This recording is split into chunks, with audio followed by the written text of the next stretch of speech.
My perception of it now is you don't need to do video to support your podcast, meaning you don't need that there to be the video episode. I think that that sounds great and it's a great shiny object and definitely works for a lot of people, but I'm absolutely of the opinion now that it is not required. And I felt pressure, but I would ask you that question. You're obviously in it, I mean, more I have four successful. teenagers who insist that video is necessary. So I think, that's my goal for the year is to figure that out, to not just throw things up there, but to research, what it takes to be successful with reaching a new market. Because I think my problem Mm. is that if you are just putting your audio podcast visually recorded up on YouTube, that is an entirely different audience and experience that they're looking for versus the YouTuber who is looking for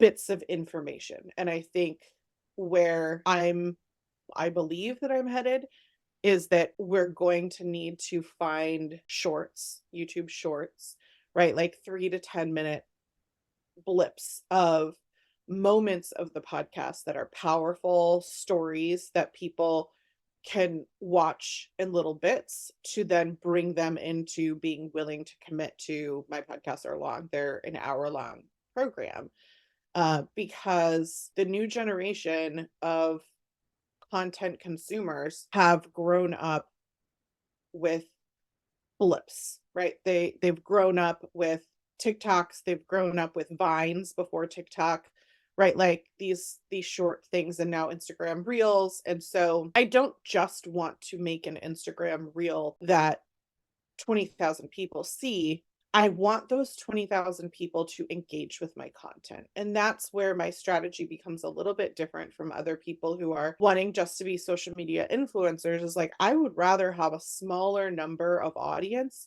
if that audience is engaged with me and will come download my podcast fully where the ads are, or to buy a product that I recommend to them versus someone that just watches my reel because it was funny.